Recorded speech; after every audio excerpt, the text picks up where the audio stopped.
তাকবীর, লিল্লাহে তাকবীর। আল কোরআনের আলো, আল কোরআনের আলো ঘরে ঘরে জ্বালো। নিজের বডিতেও জ্বালো, নাকি কেন? নিজের বাড়িতেও জ্বালো, নিজের বডিতে জ্বালো, তারপরে কাউন্সিলে জ্বালো, ডিসি অফিসে জ্বালো, এসপি অফিসে জ্বালো, বিভাগে, তারপরে রাষ্ট্রে, লাস্ট কথা সংসদে জ্বালো। কথা কন না কেন? তাও কয় ঠিক আসতে সংসদে জ্বালো। কথা কন ঠিক কিনা? হ্যাঁ, এটা আওয়াজ দে ভাই কিসের? আরো ভয় আছে নাকি? ভয় পালিয়ে গেছে, আলহামদুলিল্লাহ কন। ভয় পালিয়ে গেছে। আগে তো বলেছি, যদি কেউ আগের হিসাব বাদ, এখন যদি কেউ আমাদের উপরে চোখ গরম করে, আমরাও চোখ গরম করব। যদি আমাদেরকে লাঠি পিটা করে, আমরাও লাঠি পিটা করব। যদি কেউ ঘুষি মারে, আমরাও ঘুষি মারবো। আমরা কাউরে পরোয়া করি না, একমাত্র আল্লাহ ছাড়া। কথা বলেন, কারা ছাড়া? আল্লাহ ছাড়া কাউরে আমরা পরোয়া করি না। সম্মানিত ভাইজান, এই ওলিরা এসেছেন দিন কায়েমের জন্য, দিন প্রতিষ্ঠার জন্য। তারা অনেকেই চলে গেছেন, ওই মানুষগুলো আর দেখি না। তারাও রেখে গেছেন রসুলের সেই দায়িত্ব, বাল্লিগু আন্নী ওয়ালাউ আয়া।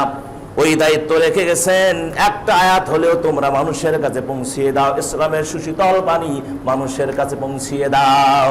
আমার মুসলমান ভাইয়েরা, এই দায়িত্বটা আমাদের নিতে হবে। এই দায়িত্ব নিয়ে, এই মিশন নিয়ে আমাদের এগিয়ে যেতে হবে। কেননা প্রিয় নবী মুহাম্মদ রাসূলুল্লাহ সাল্লাল্লাহু আলাইহি ওয়াসাল্লাম যে মিশনের কথা তিনি বলেছেন, আমার উম্মতেরা, আমি তোমাদের কাছে যে জিনিসগুলো রেখে যাচ্ছি, এগুলো আঁকড়িয়ে ধরো, তোমাদের ঈমান অন্তত টলবে না। আর মানুষের সবচাইতে দামি হলো, মানুষের সবচাইতে দামি কি? ঈমান। মানুষের সবচেয়ে দামি কি ভাই? ঈমান। যার ঈমান আছে তার সব আছে, যার ঈমান নাই, এটা তো একদম সোজা কথা। যার ঈমান আছে তার সব আছে, আর যার ঈমান নাই তার কিচ্ছু নাই। আপনার চেহারা যতই সুন্দর হোক, ঈমান না থাকলে চেহারা দিয়ে কাম নাই। আপনি যত টাকার মালিক হন না কেন, আপনার যত প্রপার্টি থাক না কেন, যদি আপনার ঈমান থাকে, আলহামদুলিল্লাহ, সোনায় সোহাগা। আর যদি ঈমান না থাকে, প্রপার্টি দিয়ে কোনো লাভ হবে না, মালিকানা দিয়ে কোনো লাভ হবে না।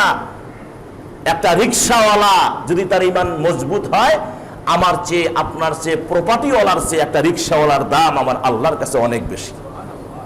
এটাকে বানায়া বললাম? হ্যাঁ, কেন কেন এই কথাটা বললাম? যেহেতু ঈমানের সবচেয়ে, আসমান জমিনের ভিতরে ঈমানের চাইতে দামি মূল্য জিনিস আর পৃথিবীতে আছে নাকি?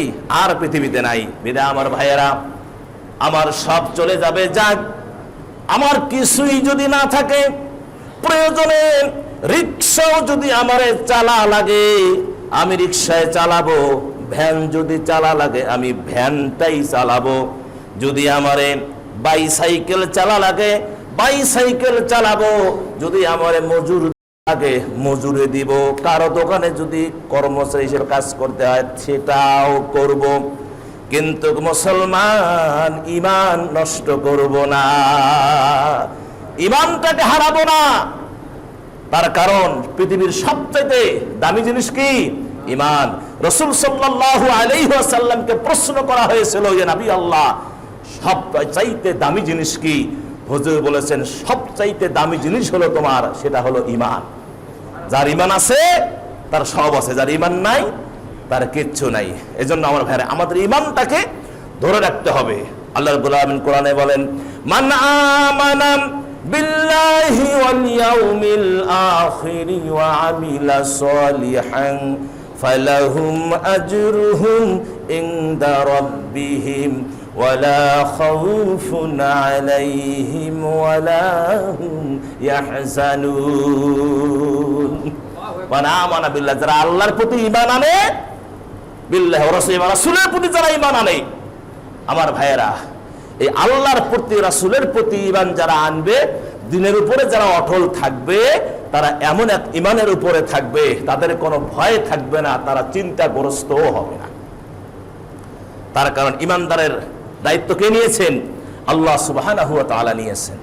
বিধায় পৃথিবীতে চলতে গেলে আমাদের সব কিছু ঠিকঠাক করে চলতে হবে। এই যে আমরা আছি, বাচ্চা কাচ্চা কোথায় যায় কোথায় না যায়, আমাদের বাচ্চা কাচ্চা কোনো হিসাব রাখি না আমরা।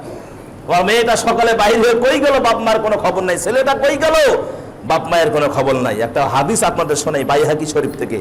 এই হাদিসটি শুনলে আপনার চোখটা অন্তত খুলে যাবে। এই হাদিস কোনোদিন শুনছেন কিনা সেটা তো আমার জানা নাই। আমার সম্মানিত মুসলমান ভাইয়েরা, হাদিসটি আজকের এই খুতবায় এই হাদিসটি এত সুন্দর করে দেওয়া হয়েছে। প্রিয় নবী মুহাম্মদুর রাসূলুল্লাহ সাল্লাল্লাহু আলাইহি ওয়াসাল্লাম বলেছেন, ওয়াকালা আলাইহিস সালাতু ওয়াসসালাম, আলাইহি জানেন, ওয়াকালা আলাইহিস সালাতু ওয়াসসালাম, মান উলিদা লাহু ওয়ালাদুন ফালইউহসিনিস মাহু ওয়া আবাদাহু ওয়া আদাবাহু ফাইজা বালাগা ফালইউনাজ্জিজু ফাইন বালাগা ওয়ালাম ইউজাওযিজু ফাআসাবা ইসমান ফাইন্নামা ইসমুহু আলা আবিহি। এখানে রাসূল সাল্লাল্লাহু আলাইহি ওয়াসাল্লাম বাইহাকি শরীফে হাদিসটি স্পষ্ট করে দিয়েছেন। রাসূল সাল্লাল্লাহু আলাইহি ওয়াসাল্লাম বলেছেন যে কারো সন্তান জন্মগ্রহণ করলে সে তার একটি ভালো নাম রাখবে, ইসমুহু, তার কি লাগবে, ফালইউহসিনিল ইসমুহু, একটা সুন্দর নাম রাখবে।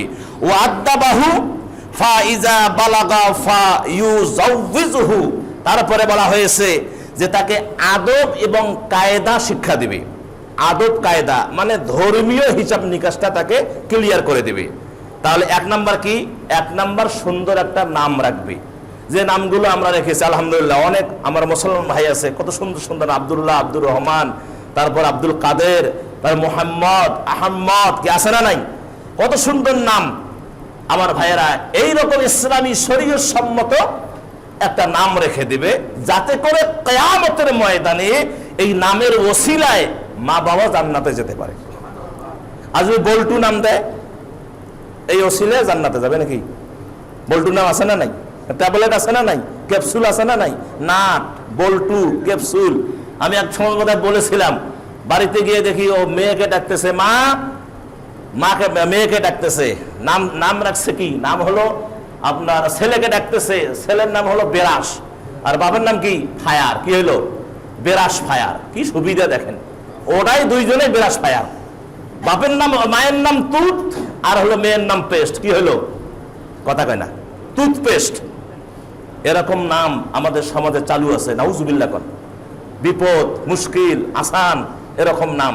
আমার সম্মানিত ভাইয়েরা, রাসূল সাল্লাল্লাহু আলাইহি ওয়াসাল্লাম বলেছেন, কিয়ামতের ময়দানে, যেমন স্পষ্ট হাদিসে, সহিহ হাদিসের ভিতরে আছে, আল্লাহ ডাক দিবেন কিয়ামতের ময়দানে হাউজে।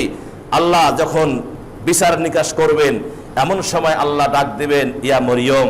আপনার ইতিহাস জানেন, এই ওয়াজটি সুন্দর করে করতেন মীর হাবিবুর রহমান যুক্তিবাদী হুজুর, আল্লাহ ওনার হায়াতের মধ্যে বরকত দান করুক। একজন উসা দরজার আলেম ওই সময়, আল্লামা সাইদি, হাবিবুর রহমান যুক্তিবাদী, কামালউদ্দিন জাফরি, এনারাই মাঠ খাবে যখন বুড়া হয়ে গেছে। আমার ভাইয়েরা, উনি এই হাদিসটি বলতেন মাঝে মাঝে সন্তান মানে ওয়াজ মাহফিলে, যে কিয়ামতের ময়দানে আল্লাহ ডাক দিবেন ইয়া মরিয়ম বলে। কিয়ামতের ময়দানের যত মরিয়ম আছে, সব মরিয়মেরা লাব্বাইকা আল্লাহ ইয়া আল্লাহ হাত উঁচা করে দাঁড়িয়ে, হাত উঁচা করে দৌড়বে। আমার আল্লাহ বলবে, তোমরা সবাই হাত নামাও, আমি তোমাদেরকে ডাক দেই নাই, আমি ডাক দিয়েছি ঈসার মাতা মরিয়ম কোথায়। হাত নামাও, আমি তোমাদেরকে ডাক দেই নাই, ডাক দিয়েছি ঈসার মাতা মরিয়ম কোথায়। সমস্ত মরিয়মরা বলবে, আল্লাহ যখন আপনি মরিয়ম বলে ডাক দিয়েছেন, আমরা বুক ভরা আশা নিয়ে তোমার দরবারে হাত তুলেছি, আল্লাহ এখন কি হবে, নিরাশ করিও না। এবার আমার আল্লাহর দয়া আছে না নাই, আল্লাহর মায়া আছে না নাই? আমাদের কল্পনার চাইতে হাজার গুণ বেশি, কোটি কোটি গুণ বেশি আমার মাওলার মায়া বান্দা বান্দির উপরে। আমার আল্লাহ ডাক দিয়ে বলে, ও আমার মরিয়ম নামের বান্দিরা, তোমরা যখন হাত তুলেছ, আর হাত নিরাশ করব না তোমাদেরকে। আমার নবী ঈসার মাতা মরিয়মের সাথে তোমাদের নামের মিল থাকার কারণে আজকে যাও কিয়ামতের ময়দানে, আমি তোমাদের নাম মরিয়ম নামের যারা আছো সবাইকে আমি মাফ করে দিলাম। যাও তোমরা ঈসার মাতা মরিয়মের সাথে তোমরা জান্নাতে চলে যাও। আর জোরে কোন সুবহানাল্লাহ, লিল্লাহি তাকবীর, লিল্লাহি তাকবীর। আল কোরআনের আলো, আল কোরআনের আলো ঘরে ঘরে চালো, নিজের বডিতেও জ্বালো, নাকি কোন নিজের বাড়িতেও জ্বালো, নিজের বডিতে জ্বালো, তারপরে কাউন্সিলে জ্বালো, ডিসি অফিসে জ্বালো, এসপি অফিসে জ্বালো, বিভাগে, তারপরে রাষ্ট্রে, লাস্ট কথা সংসদে জ্বালো। কথা কন না কেন? তাও কয় ঠিক আসতে সংসদে জ্বালো। কথা কন ঠিক কিনা? হ্যাঁ, এটা আওয়াজ দে ভাই কিসের? আরো ভয় আছে নাকি? ভয় পালিয়ে গেছে? আলহামদুলিল্লাহ কন, ভয় পালিয়ে গেছে। আগে তো বলেছি যদি কেউ আগের হিসাব বাদ, এখন যদি কেউ আমাদের উপরে চোখ গরম করে আমরাও চোখ গরম করব। যদি আমাদেরকে লাঠি পিটা করে আমরাও লাঠি পিটা করব। যদি কেউ ঘুষি মারে আমরাও ঘুষি মারবো। আমরা কাউরে পরোয়া করি না, একমাত্র আল্লাহ ছাড়া। কথা বলেন, কারা ছাড়া? আল্লাহ ছাড়া কাউরে আমরা পরোয়া করি না। সম্মানিত মুসলমান ভাইয়েরা, তাহলে 2 নাম্বার হলো আদব আর কায়দা। একটা আদবওয়ালা সন্তান, আদব কায়দাওয়ালা সন্তান মা বাবার জন্য একটা রুহানি খোরাক, শান্তি পায়। ওই ছেলেটা যেখানেই যাক না কেন মারা কোনো টেনশনে থাকে না।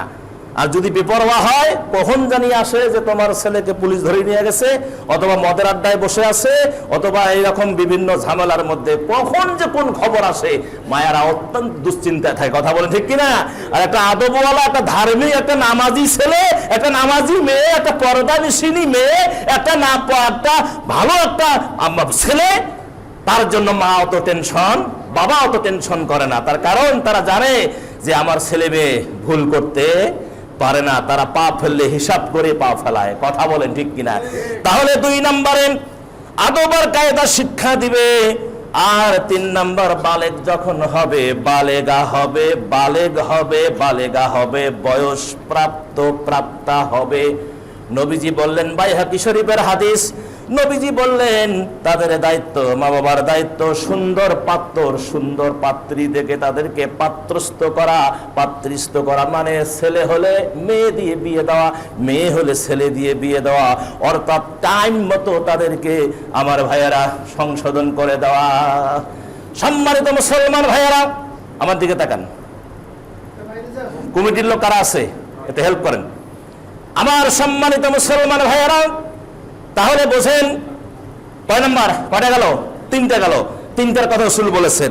1 নম্বরে নাম রাখা, 2 নম্বরে আদব কায়দা ধর্মীয় শিক্ষা দেওয়া, 3 নম্বরে বালেগ বালিকা হলে বিয়ে শাদী দেওয়া। যদি এটা না করে, অপেক্ষা করে যে ডেমেন আরেকটু বাড়ুক, কথা কেন? হ্যাঁ, ডেমেনটা আরেকটু বাড়ুক, এখন 1 লাখ বলতেছে, 1.5 লাখ 2 লাখ হোক, তারপরে ছেলেকে বিয়ে দেব। কথা বলে ঠিক কিনা? তারপরে আমার ভাইয়ারা ফার্নিচারের আশায় অনেকে ঘর বানায় রাখছে।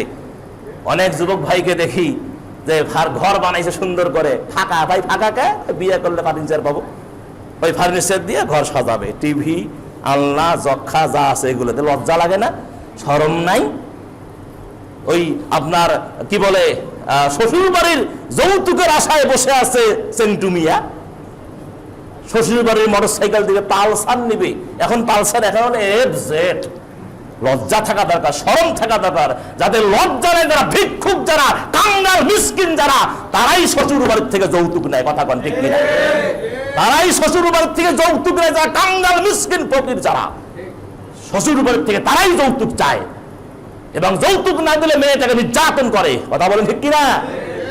বাপের বাচ্চা যদি হয়ে থাকো, মায়ের যদি সহি দুধ খেয়ে থাকো, যোগ্যতা অর্জন করে ঘর ফার্নিচার দিয়ে ভরাও, মোটরসাইকেল কেন, কার কেন, তারপরে প্রয়োজনে শ্বশুরকে কি করো, হাদিয়ে দিয়ে বিয়ে করো তার মেয়েকে। অনেক জায়গায় দেখি জামাই শ্বশুরকে মোটরসাইকেল হাদিয়ে দিছে। কথা কেন? হ্যাঁ, দিয়ে। এবং বিবাহের অনুষ্ঠানে মহারানা জয়লাকেই ধরুক, শরীয়তের কথা বলবেন। যদি ওরা জোর জুলুম করে যে আমরা 2 লাখ মহারানা করলাম, 3 লাখ করলাম, 1 লাখ করলাম, বুকের পাটার বোতাম যে কটা আছে কটায় খুলে দিয়ে একে ক্যাঁচা ক্যাশ কসকসা টাকা, একদম সে টাকার ঘ্রাণ কি, এই টাকার পেডিগনি দিয়ে মহারানার টাকা বুঝে দিয়ে মেয়েকে নিয়ে বাড়িতে উঠায় আসবেন। আপনার সম্মান দুনিয়াও পারবে, আল্লাহর আরশেও পারবে। কথা বলেন। যদি আপনি বালেগা না হওয়ার পরে সন্তানকে যদি বিবাহ না দেন, ব্যবস্থা না করেন, হাদিস শোনেন। আল্লাহর নবী বলেন, ওয়ালাম ইউযাউযুহুম ফাসাবা ইসমান ফাইন্নামা ইসমুহু আলা আবিহি। যদি আপনি তাদেরকে বালেগ ব্যবস্থা হলে বিয়া শাদীর ব্যবস্থা না করেন, এই মেয়ে এবং ছেলে যত অপকর্ম করবে, যত গুনার কাজ করবে, তার একটা অংশ পিতামাতার আমলনামায় জমা হবে। বাইহাকি শরীফ সহি একটা হাদিস, এখানে রাসূল বলেছেন তার একটা অংশ মা বাবার আমলনামায় জমা হতে থাকবে। ছেলে মেয়ে যদি অন্যায় করে, বালেগ হওয়ার পরে বিবাহ না দেয়, এই বিবাহ সংক্রান্ত বিষয়ে যদি তারা কোনো জেনার কাজ করে, অন্যায় কাজ করে, তাহলে আমার ভাইয়েরা এর অংশ তাদের মা বাবার আমলনামায় জমা হবে।